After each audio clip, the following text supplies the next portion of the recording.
Bom dia, pessoal. Bom, conforme nós prometemos, nós estamos aqui hoje para falar um pouco a respeito do coronavírus e o auxílio-doença, né, os impactos que essa doença, essa pandemia tem causado na população em geral, principalmente as pessoas mais carentes, aqueles que dependem realmente do regime geral de previdência social. E a gente quer prestar alguns esclarecimentos, né? Contribuir aí a respeito dessas questões.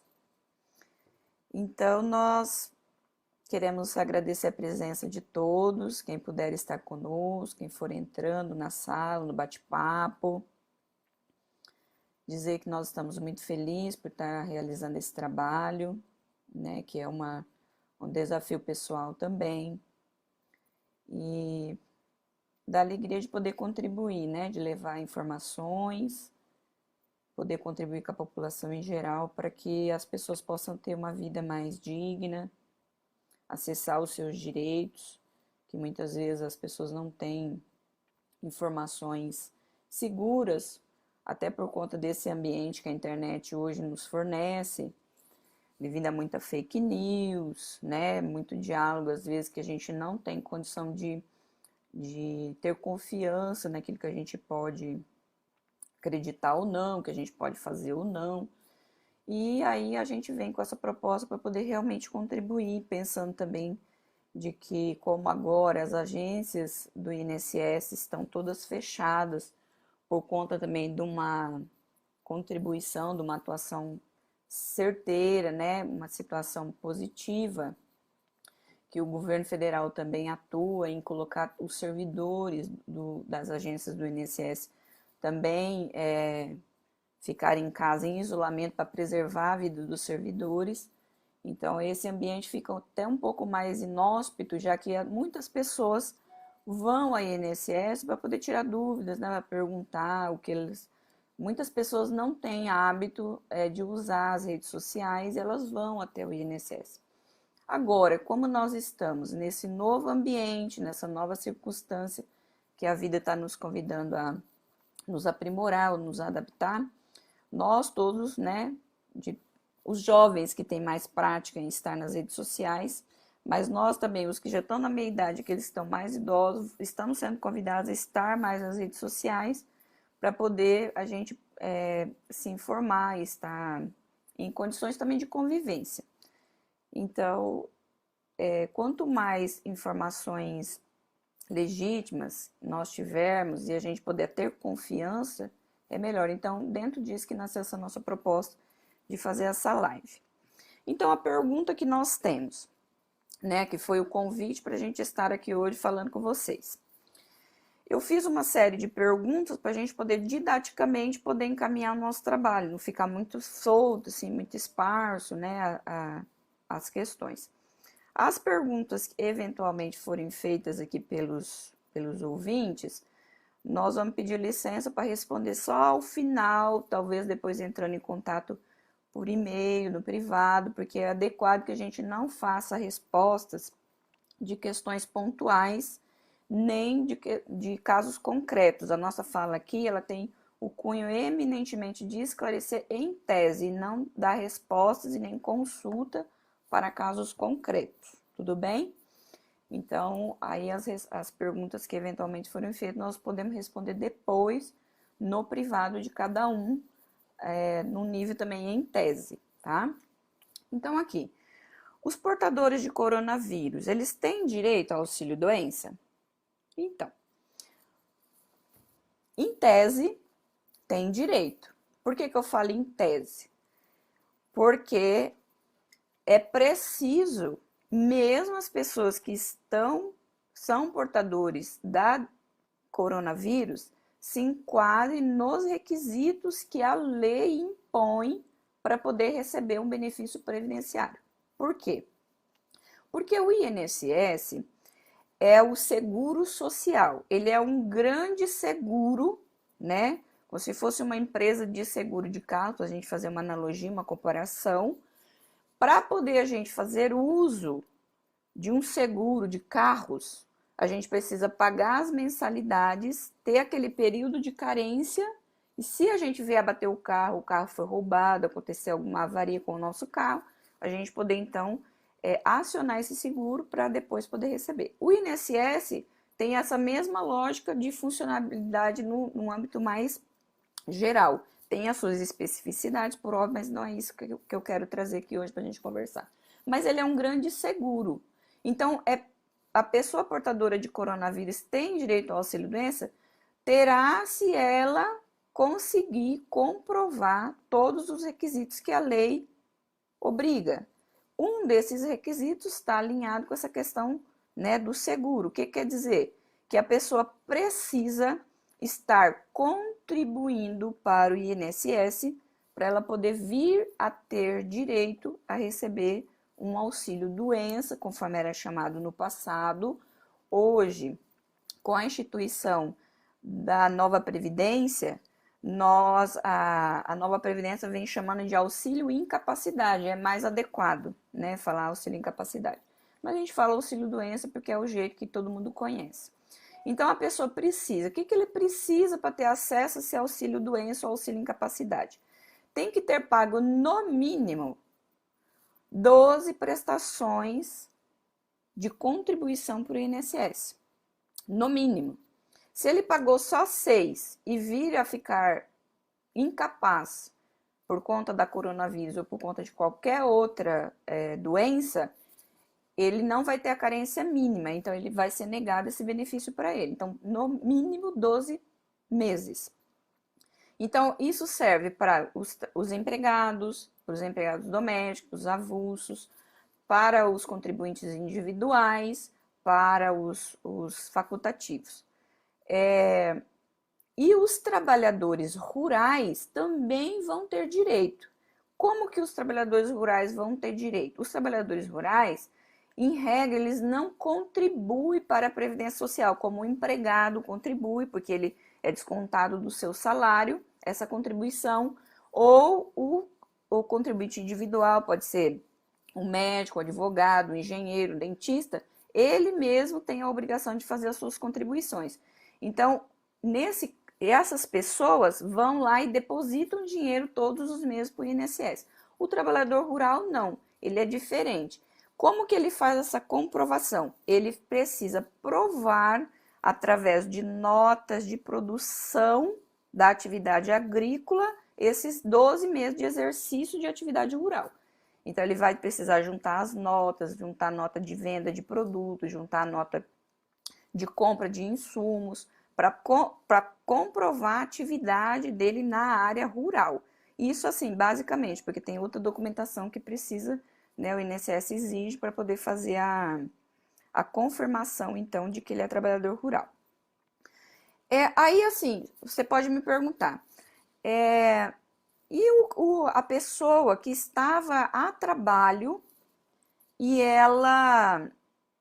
Porque a lei fala que quando a pessoa está a trabalho, esses 12 meses ele pode ser minorado, não precisa ter os 12 meses, quando é doença do trabalho e quando é acidente do trabalho.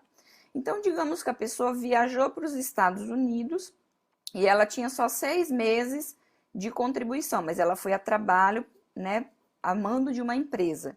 Chegou lá nos Estados Unidos, ela contraiu o coronavírus, e aí ela volta para o Brasil, mas ela não tem esses 12 meses. Nesse caso, excepcionalmente, porque é considerado doença do trabalho, ou acidente do trabalho, é equiparado a acidente do trabalho, ela poderá vir a receber esse auxílio-doença, tá bom? Então, essa é um dos requisitos da qualidade de segurado, que eu acabei de explicar. Mas não basta só ter qualidade de segurado para preencher os requisitos para receber um auxílio-doença. É preciso também estar incapaz temporariamente para receber esse benefício. Vê bem que incapaz é diferente de estar doente. Muitas vezes a gente confunde doença com incapacidade. Não basta só, em regra, a pessoa estar doente. Muitas vezes eu tenho uma diabetes, que é uma doença, mas essa doença não me incapacita para a minha atividade habitual, para o meu trabalho, né? Isso não gera efeitos colaterais a ponto de me impedir de trabalhar. A incapacidade é o impedimento para a pessoa desenvolver uma atividade profissional. No caso aqui da Covid-19, a gente vai ver uma situação atípica, por quê? Pelo simples fato da pessoa ser testado positivo para a Covid-19, vai colocar ela em isolamento social, que vai então causar essa incapacidade temporária para ela desenvolver a sua atividade habitual, já que ela estando em isolamento, ela não pode desenvolver as suas atividades, não pode ir ao trabalho se for um vendedor, né? Não pode, se ela for um médico, ela não vai poder ir ao trabalho, porque ela está testada positivo, mesmo que precisa fazer a contraprova do exame, ela vai ficar em regime de isolamento até passar daqueles 14 dias que o Ministério da Saúde tem pedido para toda a população ficar, e essa pessoa então passar esse momento para ver se ela pode ou não voltar ao trabalho.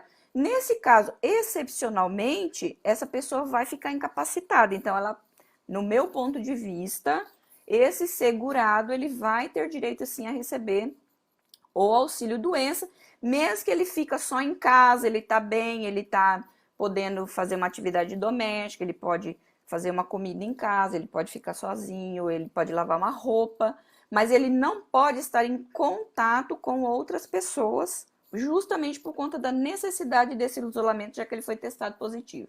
Uma outra situação que eu pensei também, que eu achei que era bastante importante que a gente pudesse dizer, porque são dúvidas que vêm surgindo, já que essa é uma questão muito nova.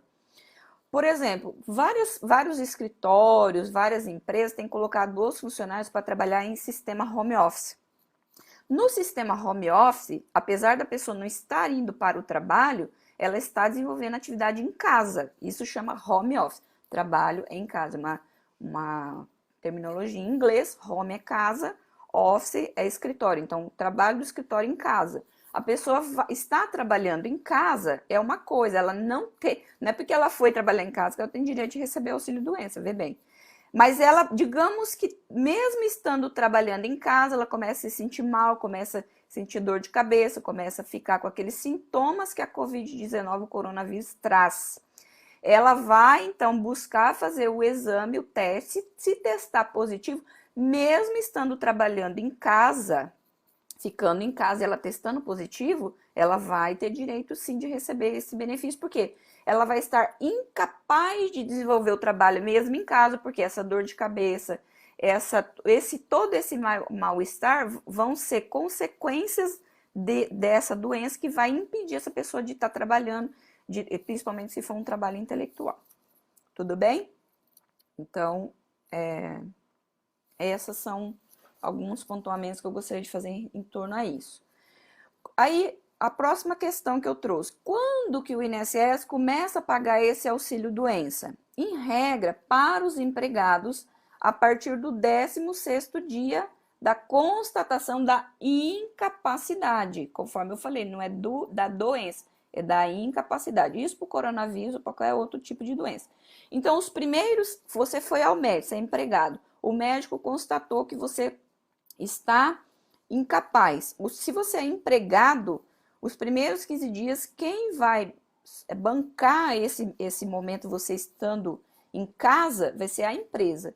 Se der mais de 15 dias, a empresa, então, vai fazer o comunicado para o INSS e a partir daí você vai começar a receber o auxílio-doença direto do INSS. Então, a partir do 16º dia.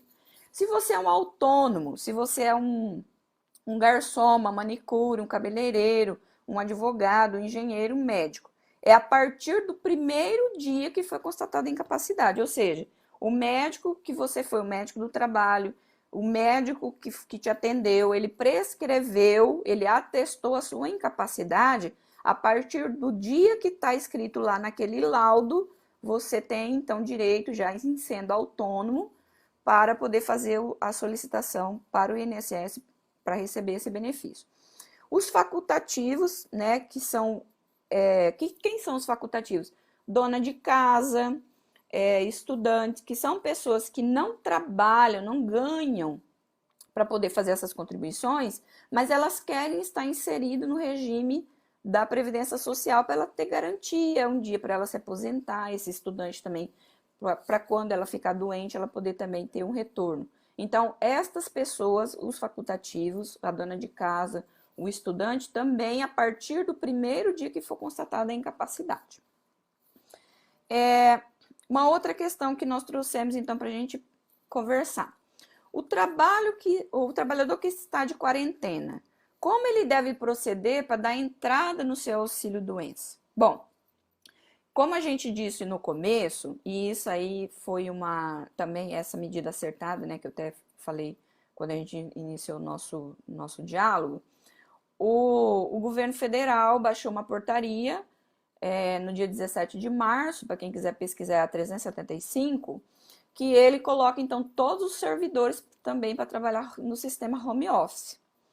Se a gente não tivesse no sistema home office, a pessoa, caso ela tenha dificuldade de usar os outros meios, os outros ambientes que eu vou falar daqui a pouco, poderia ir nas agências do INSS. Agora, como nós estamos vivendo esse período de excepcionalidade, as agências estão todas fechadas, né? Então, o que a pessoa tem que fazer? Complicou um pouquinho mais para todos nós, para o segurado.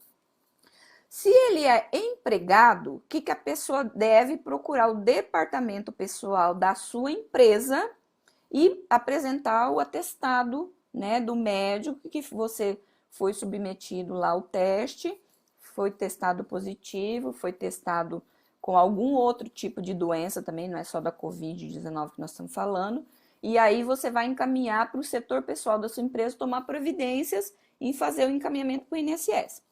Ah, mas eu não tenho setor pessoal, minha empresa é pequena, nós não temos esse tipo de trabalho lá. Ok, entre em contato direto com o seu empregador, com o seu patrão, com a sua patroa, se é empregado doméstico, o patrão com a patroa, entrega esse atestado, e aí vai, então, o empregador ou o departamento pessoal fazer todo o trâmite junto ao INSS. Ah, mas se eu não tenho patrão, não tenho patroa, mas eu sou individual, eu não né, ninguém, qual que seria o meu caminho? Se você for um MEI, você tiver um escritório de contabilidade que presta serviço para você, para fazer informações, né, junto ao todos os tributos, todos os setores estatais necessários, você pode contactar o seu contador. O escritório de contabilidade, então, tem os caminhos para poder fazer essa informação para o INSS. Ah, mas eu não tenho patrão, eu não tenho escritório de contabilidade. O que eu devo fazer? O ideal é entrar pelo site da Previdência Social, ou seja, inss.gov.br, ou você só faz uma busca no Google, coloca Previdência Social ou só INSS, que o próprio navegador vai te jogar lá na página, você clica e vai fazendo uma leitura dedutiva, hein, que vai te levando a esse caminho, vai chegar no meu INSS. Lá no meu INSS você vai fazer o registro, o seu cadastro, colocar seu nome, seu endereço, seu CPF, vai gerar uma senha, e aí a partir disso você vai poder fazer então o encaminhamento desse pedido de auxílio-doença. Ah, mas eu não sei mexer na internet, nem computador eu tenho, eu nunca tive habilidade com essas questões, eu tenho medo, porque eu não sei se eu vou estar fazendo alguma informação que alguém vai poder clonar essa informação, tem hacker e tudo mais. Ok, tem ainda uma outra opção, que é ligar na central 135. A central 135 é a central do INSS, ela fica disponível para toda a população de segunda a sábado, das 7 da manhã às 10 da noite. Você pode ligar tanto de telefone fixo quanto de telefone celular. Então, só ligar nessa central 135, tem que estar com todos os documentos em mãos e aí o atendente vai te dar todas as informações, vai te dar o passo a passo, vai criar um protocolo para você fazer esse encaminhamento. Uma outra questão. É necessário fazer perícia para garantir o meu auxílio-doença? Então, essa pergunta é importante. É necessário fazer perícia para garantir o meu auxílio-doença? O que é a perícia? É se submeter à análise de um perito, um médico, né? Em regra, um médico do INSS. A avaliação pericial do INSS que constata, na verdade, a incapacidade do segurado e é ela que vai ser utilizada para poder dar a resposta para o segurado, para a pessoa, para o trabalhador, se vai ou não, se essa pessoa vai ou não ter direito a receber esse benefício, esse auxílio-doença ou auxílio-incapacidade, tá? Então, essa pergunta é muito interessante, porque você vai perguntar para mim, mas como que eu vou fazer perícia, como que eu vou me submeter a uma análise médica se a agência do INSS está fechada e nem os peritos estão trabalhando? É verdade, nem os peritos estão trabalhando. Então, o que é que ficou estabelecido que o INSS temporariamente para poder atender a população que está necessitada, né, desse benefício? Nessa portaria, que é a 375 de 17 de março de 2020, foi então feita algumas encaminhamentos a respeito dessa questão. Durante esse período da pandemia, só durante esse período, as perícias presenciais elas estão suspensas. Então, as pessoas, o segurado, ele está dispensada de se submeter, em regra, a essas perícias. Como que vai ser realizada essa perícia? Ela vai ser realizada de forma indireta. O que significa dizer? Que em todo caso, o segurado, o trabalhador, ele precisa apresentar dentro lá do sistema do meu INSS, aquele caminho anterior que eu falei, tem que entrar, se for o seu contador, se for o seu patrão, se for você, vai para fazer o encaminhamento, vai ter que abrir as janelas do meu INSS e vai ter que anexar o atestado do médico que te atendeu lá no postinho ou médico particular, falando que você está incapaz para desenvolver as suas atividades. Esse atestado médico vai ser submetido ao médico perito do INSS que vai avaliá-lo para realmente verificar se aquele atestado que o teu médico particular ou médico da rede de saúde pública do SUS te concedeu, ele realmente vai poder, o médico perito do INSS vai avaliar esse atestado para poder dar a resposta. Então, isso o INSS tem chamado de perícia indireta, que é não avaliar o próprio corpo do segurado, mas avaliar a questão, avaliar a situação do segurado através desse documento, que é o atestado médico, do seu médico privado ou da rede pública. Então, ele tem que ser juntado, o perito vai avaliar e aí ele vai dar uma resposta que vai sair também dentro lá do site do INSS, do meu INSS. Tudo bem? Uma outra situação. Se eu não conseguir o meu benefício durante o período de quarentena, eu posso requerer depois a qualquer momento? Então, lembrando que o benefício de auxílio-doença é um benefício temporário. Ele não é para a pessoa ficar receber uma aposentadoria por invalidez pro resto da vida, até porque nem existe aposentadoria por invalidez pro resto da vida. Talvez no outro dia a gente possa conversar um pouco mais sobre essa questão. Mas assim, em regra, o ideal é que a pessoa apresente imediatamente, né? Até porque se ela é empregada, ela não vai poder ir trabalhar, tem que apresentar um atestado para ela poder, então, justificar a ausência dela ao trabalho. Se ela demora para apresentar, qual que é o prejuízo? Digamos que eu sou contribuinte individual, eu sou trabalhador autônomo. Se eu demoro para apresentar esse atestado lá a partir do dia que eu conseguir com o meu médico da rede pública ou da rede privada, o médico atestou que eu estou incapaz para o trabalho hoje, dia 6 de abril. Se eu demoro uma semana para ir lá, entrar no sistema do INSS e fazer o requerimento, vai acontecer o seguinte: eu só vou ter direito a receber esse auxílio-doença a partir do dia que eu dei entrada no requerimento. Se o meu atestado consta da data de 6 de abril, mas eu só dei entrada dia 13 de abril, só tenho direito a receber o benefício a partir do dia 13 de abril. Então, cuidado, porque isso não é o caminho adequado.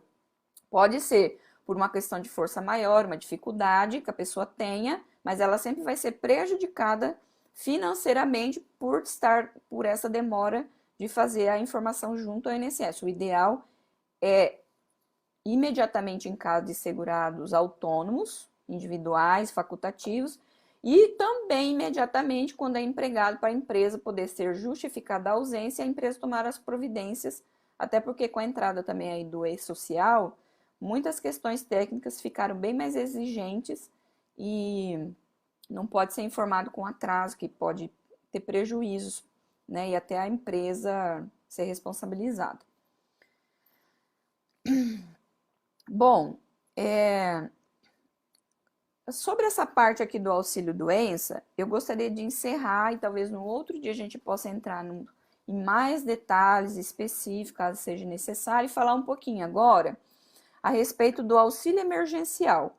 Porque o auxílio emergencial, devido à pandemia, devido a esse estado de exceção, né, que nós estamos vivendo por conta da Covid-19, o governo federal, né, através da Lei 13.982, que foi publicada, sancionada agora no dia 2 de abril, que foi quinta-feira, se não me engano, isso, quinta-feira, ele então publicou essa lei, e isso é muito importante nesse momento. Tem muitas pessoas que não sabem como que isso vai realmente funcionar, e isso está gritante, todo mundo está querendo saber muito a respeito disso. Então eu falei um pouco a respeito do auxílio-doença anteriormente, porque era a proposta desse nosso encontro era esse, mas como de lá, do dia que a gente tinha anunciado a nossa live até hoje, veio essa novidade do sancionamento, da publicação dessa lei, eu resolvi falar um pouquinho também para vocês, para poder manter a população informada. Se você tiver algum vizinho que se enquadra, então, nos requisitos, alguém que você possa informar, quiser depois copiar essa live ou os slides que nós vamos colocar aqui, para poder auxiliar essas pessoas, para elas verem se elas realmente se encaixam nos requisitos, né? E aí fazer então, a busca de poder receber esse benefício, que é esse auxílio. Então, o que que fala esse auxílio emergencial? Esse auxílio emergencial, né, conforme o próprio nome já diz, é por conta dessa emergência, e ele tem um caráter temporário, ele vai valer só por 3 meses, então, em tese, só até julho, né, abril, junho, abril, maio e junho, as pessoas vão poder receber esse benefício no valor de R$ 600. O governo federal, então, vai disponibilizar para quem? Quem que tem direito a esse Corona Voucher? Que é assim que ele já recebeu esse apelido carinhoso, Corona Voucher. Quem que vai ter direito a isso?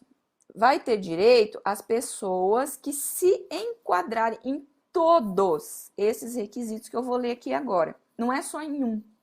Se a pessoa tem 9 requisitos que a lei está exigindo, a pessoa só tiver preencher 8 requisitos, ela não vai ter direito de receber o auxílio emergencial ou o Corona Voucher, do jeito que você achar melhor para chamar. Tá bom? E quais são, então, esses requisitos? Primeiro, a pessoa tem que ser maior de 18 anos.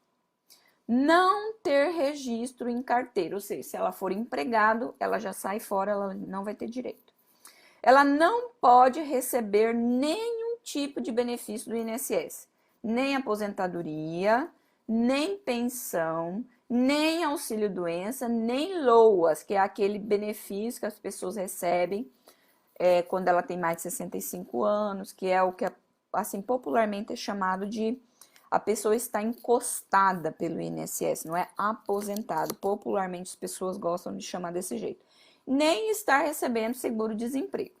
Se você ou seu vizinho tiver numa dessas situações, você já não integra, então, esse grupo de pessoas que têm direito de receber o Corona Voucher ou auxílio emergencial. Continuando, quem tem direito de receber esse auxílio? Se você preencheu aqueles outros requisitos que eu falei antes, seguindo, por pessoa na tua casa, não pode cada pessoa receber mais do que R$ 522,50. Isso chama-se renda per capita. Resumindo, eu tenho um grupo de pessoas, a minha família é composta por 6 pessoas. 6 pessoas, tudo bem? Então eu trouxe esse exemplo para ficar mais didático. Eu tenho 6 pessoas na minha casa. Somando tudo que nós 6 recebemos, dá R$ 3.135. Se eu pegar R$ 3.135 e dividir por 6, vai dar exatamente R$ 522,50. Se eu me enquadro dentro desse requisito, eu vou ter direito a receber, então, porque por cabeça, por renda per capita, nós não excedemos o limite por cabeça, que é R$ 522,50, tá bom? Esse é um dos requisitos. Aí, passando para o próximo requisito. Nesta família, não pode se receber mais do que R$ 3.135, a família toda. Então, digamos, no mesmo exemplo, a minha família, somando todas as pessoas que moram na minha casa, recebe R$ 3.185. Só que no nosso exemplo anterior, nós tínhamos 6 pessoas que moram na minha casa. Se eu pego 3.185 dividido por 6, vai dar 522,50. Mas agora saíram 2 pessoas, não são 6 pessoas, são só 4.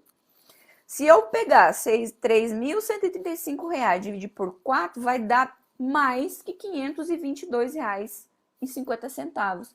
Então, mesmo que a minha família esteja nesse grupo de 3.135, que é o máximo que uma família possa receber, se eu tiver só 4 pessoas na minha casa, já vai exceder a renda por pessoa. Então, isso também é um dos requisitos que não são preenchidos, a pessoa ou esse grupo familiar não vai ter direito de receber. Outra questão, mesmo eu tendo 6 pessoas em casa, num dos exemplos que nós demos, ou 4 pessoas em casa, só 2 pessoas vão ter direito a receber o benefício, tá? Então, por família, só 2 pessoas podem receber. Outro requisito, que no ano de 2018, essa pessoa não tenha acumulado tudo que ela ganhou o ano inteiro, mais do que R$ 28.559,70. Essas pessoas que podem se enquadrar, né, para receber o benefício. Se ela for um MEI, o que é um MEI? É um microempreendedor individual. Também, né, ela precisa ser MEI, na verdade, para ela poder estar inclusa no regime aqui do auxílio emergencial. O que é o MEI? É a pessoa que tem uma microempresa e ela está cadastrada, né, nesse sistema. E ela não pode ter recebido mais que R$ 72 mil por ano em caso de MEI, para ela poder fazer jus, então, a esse auxílio emergencial. E aí, outra situação, ela sendo segurado do INSS, no seguinte sentido, como eu falei antes, se você receber algum benefício, você não tem direito, porque isso foi uma das excludentes lá atrás. Aí vem trazendo aqui, ser segurado. Ser segurado é diferente de ser beneficiário, tá? Segurado é a pessoa que está só naquela fase da contribuição. Ela tem que ser segurada para ela poder, então, se enquadrar no direito de receber esse auxílio emergencial. Tem que estar contribuindo ou como contribuinte individual, quem são os contribuintes individuais? Uma manicure, um cabeleireiro, um piscineiro, um vendedor ambulante, uma diarista, que foram os exemplos aqui que eu coloquei, tá? Então, essa pessoa tem que estar contribuindo. E ela tem que ter um cadastro no CadÚnico. Esse cadastro no CadÚnico, normalmente muitas pessoas já têm. Quem faz esse cadastro no CadÚnico? Quem tem renda até R$ 2.000 que está enquadrado nesse CadÚnico. O governo tem dito que quem não tem o cadastro no CadÚnico, mas preenche os outros requisitos que eu li antes, eles podem fazer direito ao auxílio emergencial fazendo uma autodeclaração, né? Então, ela vai falar, olha, eu ganho menos do que R$ 2.000, então eu quero me incluir nesse sistema para poder fazer jus a esse benefício. Gente, o que eu quero falar? Como ainda tem várias questões dessa lei que é do auxílio emergencial, que é a lei 13.982, de 2 de abril de 2020, se alguém quiser entrar aí nos sites da Presidência da República, vai poder ver, vai poder encontrar esse material e ler também, né? E a gente pode auxiliar a tirar algum tipo de dúvida. Mas o que eu quero dizer? Que em sendo fraudada algum tipo de informação, é possível, né? Porque na lei fala que o governo vai depois tomar o zelo de ir lá verificar se essas informações que as pessoas deram, elas são realmente lícitas, elas são válidas, elas têm lisura, elas são verdadeiras, em resumo. E é possível que se a pessoa mentir ou fraudar, ou for, né, de alguma forma fraudar essa documentação para apresentar para esse momento aqui de receber esse Corona Voucher, o governo pode ser que no futuro ele venha a fazer com que a pessoa devolva esse dinheiro. Então, assim, apesar que nós estamos num momento que esse dinheiro é para questões alimentícias, Mas é muito importante que todas as pessoas que vão fazer o requerimento tenham consciência que é por um momento de necessidade, de alta necessidade, que tem muitas pessoas e muitas famílias que vão necessitar disso daqui para comer, para não passar fome. Então, que as pessoas tenham consciência que são essas pessoas que realmente vão precisar. Porque é muito comum no Brasil, infelizmente, eu vou falar isso aqui que me consterna, que as pessoas fraudam documentação para poder ter direito a benefícios do governo quando elas não têm direito e acabam prejudicando as populações, as pessoas que realmente têm necessidade de receber esses benefícios. Ela vai tirar da boca de quem precisa e, é claro, o governo, em vendo que houve algum tipo de fraude, ele vai responsabilizar as pessoas. Então, que a gente também possa ter consciência do encaminhamento disso, né? Uma outra situação, só para a gente tentar ir aqui para o nosso encerramento, como que vai ser pago, então, esse auxílio emergencial? O governo, provavelmente, o governo federal, o presidente da República, deve baixar uma medida provisória entre hoje e amanhã para poder regulamentar essa questão. Mas tem-se dito que será por meio de um aplicativo que a pessoa vai ter acesso direto no seu smartphone, no seu celular, para poder abrir uma conta, que é uma conta poupança, né? Não é uma conta corrente, porque conta corrente presume você pagar uma taxa para ela poder funcionar. E teria um pouco mais de burocracia. Nesse caso, essa conta poupança, ela vai ser com bem menos burocracia, então vai ser online, a pessoa vai preencher esse cadastro, mas como eu disse, vai ter ainda uma regulamentação a respeito de como vai funcionar isso. Não vai ter taxa para manutenção dessa conta, então nunca você, se for chamado por algum banco, ou alguém fizer alguma proposta de fazer uma conta corrente, não tem necessidade, tá? Não precisa, isso já está na lei, isso já está estipulado.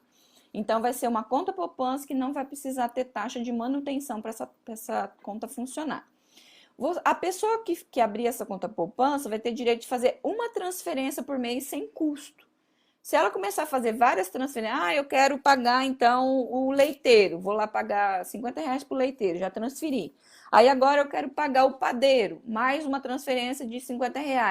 Aí você já vai ter que pagar pelo custo dessa mais que uma transferência, só uma ao mês.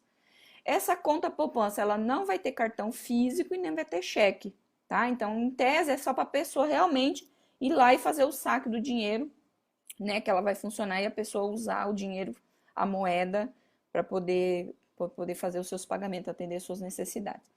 Por hora, o que tem se dito é que os bancos públicos que vão abrir essas contas, que será a Caixa Econômica Federal, o Banco do Brasil, a Lotérica, por exemplo, mas pode ser que venha outros, né? Possa ser regulamentado pelo governo e dar outros caminhos, outras opções aí para o cidadão poder então encaminhar essa sua necessidade. Pessoal, por hoje é o que nós tínhamos a dizer. Eu agradeço a companhia de todos vocês, quero agradecer o espaço aqui, a paciência de vocês e que nós possamos contribuir de alguma forma, ok? Muito obrigado por tudo, que a gente possa se ver então num outro momento.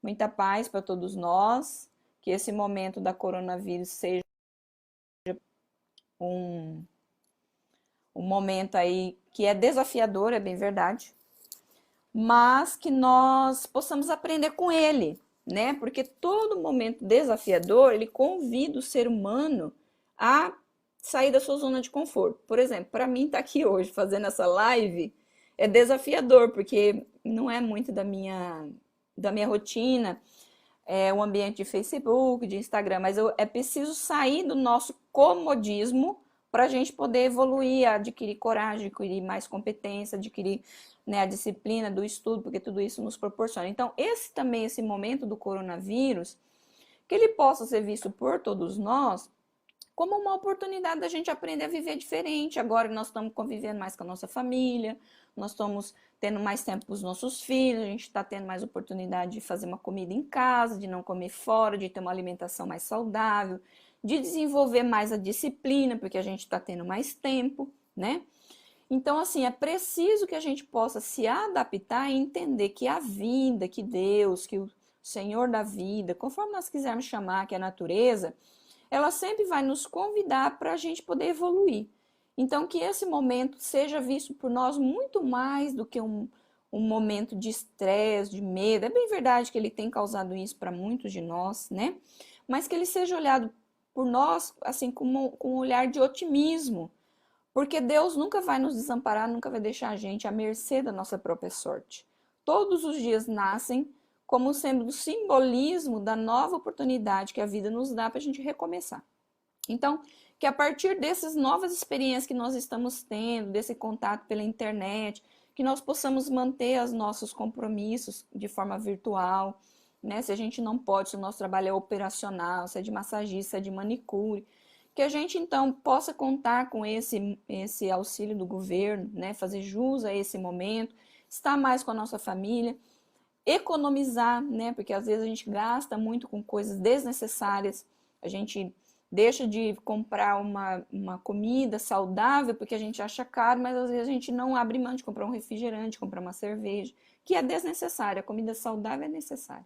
Então, assim, só uma reflexão para que a gente possa, então, terminar esse momento de uma forma leve, uma forma que possa interagir e participativa.